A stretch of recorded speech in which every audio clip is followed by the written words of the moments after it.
Hello friends and welcome to StudyIQ. I am Joycey Joy and today in this lecture we will discuss about the transfer of interim dividend by the RBI, Reserve Bank of India, to the central government. So it was recently in the news that RBI had agreed to transfer rupees 28,000 crore as an interim dividend to the government. Going back to the government RBI TUSSLE that had taken place a few months back, the central government had already requested RBI for an additional payment of the dividend, and the Reserve Bank had not agreed to the government in order to pay an additional dividend to the central government, and this had led to a tussle between government and the RBI, and finally an expert committee under the chairmanship of former RBI Governor Bimal Jalan was also constituted. So we will come to the details of all of this in this lecture. So we will discuss RBI had agreed to transfer rupees 28,000 crore interim dividend to government, how it is going to benefit the government and what are the implications of this, what are the shortcomings, and how RBI generates surplus and why RBI needs to provide the surplus to the central government, etc. So let us begin. But before that, StudyIQ is providing pen drive courses for all competitive examinations including Civil Services, SSC, various state PSCs, and for any other competitive exams. Please visit our website www.studyiq.com for more details. Now moving on, let us first understand what is dividend. So dividend is basically the amount that is transferred by the central bank, that is by the RBI to the central government. So in this context, this is the dividend, and RBI generates certain revenue from various sources like trading in bonds and trading in securities, trading in bonds, trading in currencies, etc. So from this revenue, certain sum of money goes towards building of reserves by the RBI, and the rest of the money, that is except reserves, what is left out, the remainder has to be given to the government in the form of dividend. So this is the concept of dividend. Now let us understand what is interim dividend, because the current affair is that RBI has agreed to transfer 28,000 crore to the central government as an interim dividend. So let us understand what is interim dividend. So we have discussed about what is dividend. Dividend is basically the surplus that is transferred by the central bank, that is by the RBI, to the central government. And what happens with the dividend is that the dividend is usually transferred in the month of August. This is because for the RBI, the accounting year starts in July and ends in June. So the accounting year for RBI is from July to June, and after the completion of an accounting year, that is in the month of August, RBI usually transfers the dividend to the government. And this year, in the month of August, RBI has already transferred 40,000 crore to the government in the form of dividend. So this was the dividend given by the RBI to the central government in the month of August that the RBI usually gives every year. Now this is an interim dividend because it is not the usual dividend that RBI provides to the government. Usual dividend is given in the month of August. Now it is an interim dividend. So with this addition of 28,000 crore, the whole dividend that is given by RBI to the government this year will amount to 68,000. This is because 40,000 was given in the beginning, that is in the August, and now 28,000 additional interim dividend is provided. So altogether it makes 68,000. Now coming to the tussle between RBI and the central government a few months back. So what really happened was that the central government had requested Reserve Bank of India for the payment of an additional dividend, but the Reserve Bank of India did not pay an additional dividend to the government, and it argued that the cost of operations for the RBI has increased, and especially after the demonetization, printing of currencies, etc. had incurred more money in the form of expenditure for the RBI. So RBI was not ready to provide an additional dividend to the government. And the government on the other side argued that the dividend payout dropped to a 5-year low in the year 2017-18. So if we look into the previous years, in the financial year 2015-16, the dividend was 65,896 crore, but in 16-17 it dropped down to 30,659 crore. So RBI argued that this is because the cost borne by the RBI during the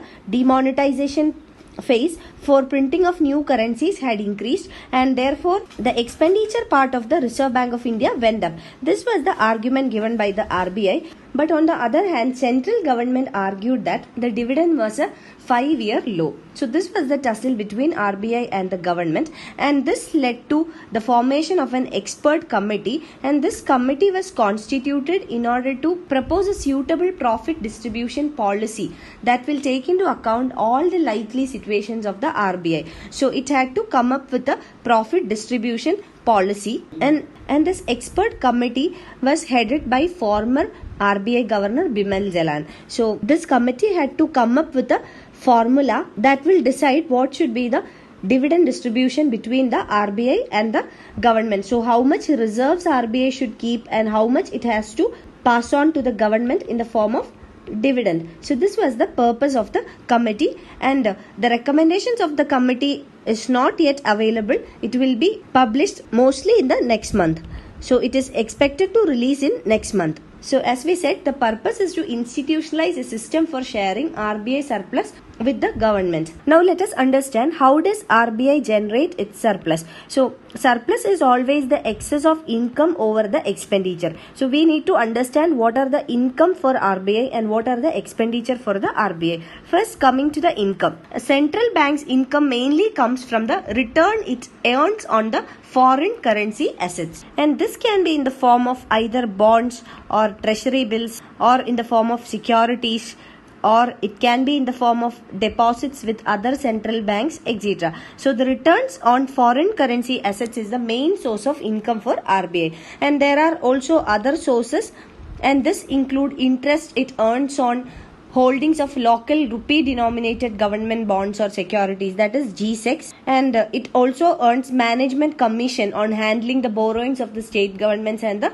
central government. So these are all some of the income for RBI. Now coming to expenditure, the main expenditure for a central bank is the expenditure incurred on printing of currency notes. So that is why during the demonetization phase or after the demonetization phase, the expenditure of the RBI had shooted up. That is because RBI had to print more currency. So this is the main expenditure for a central bank. And other expenditure include the expenditure on maintaining the staff of the central bank, on like payment of commissions to bank for undertaking transactions on behalf of the government, commission on primary dealers. So these are all some other expenditure by the RBI. Now let us come to the surplus part. Generally, the central banks or the RBI's total expenditure is around 1/7 of its income. That means a large proportion of the income goes to surplus. So expenditure is only 1/7 of the interest income of the RBI. So it means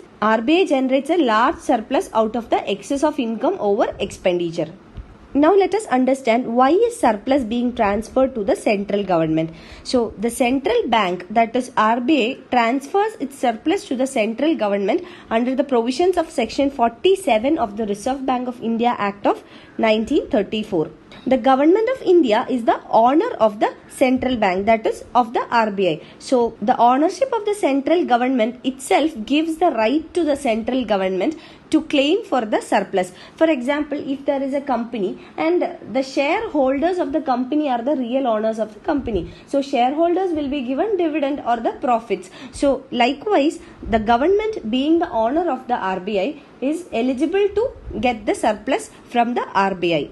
And what RBI does is that RBI will keep a portion of its surplus in the form of reserves with itself, and the rest of the surplus is transferred to the government in the form of dividend. So now the expert committee has been constituted in order to come up with a formula that will define what should be the ratio of division of the reserves RBI has to keep and what has to be transferred to the central government. So this is the reason why surplus has to be transferred to the government, because government is the owner of the RBI. It is the public money. The surplus RBI earns is the money of the citizens of the country, and citizens are represented through the central government. Now let us understand how does this interim dividend transfer from the RBI to the government would help the government, or how does it benefit the government. So government in the beginning, that is in the month of August, had already received 40,000 crore rupees as a final surplus share from the RBI. So in addition, now government has received 28,000 crore as interim dividend from the RBI. So this will total into 68,000 crore for the central government from the RBI. So government will be able to meet the fiscal deficit target with this amount. The fiscal deficit target of the government is set at 3.4% of the GDP.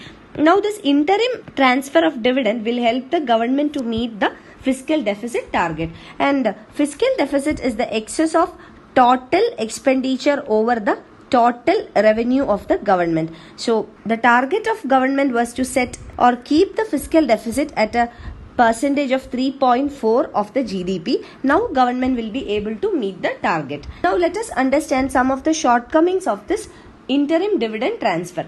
First of all, this is an interim transfer. That means it is not the final transfer or final surplus share for a fiscal year. So, interim transfer itself means that the center is actually advancing a receipt from the next fiscal to bail itself out of the current fiscal. So, this money, that is this 28,000 rupee crore, has been given to the central government by the RBI from the next year surplus. So it is only an advance amount. That means in the next year government would be receiving this 28,000 rupees less. And secondly, this has been an act of repetition. That means in the last year also the RBI had transferred 10,000 crore interim dividend to the government. So RBI is repeatedly doing this or providing this interim dividend to the government.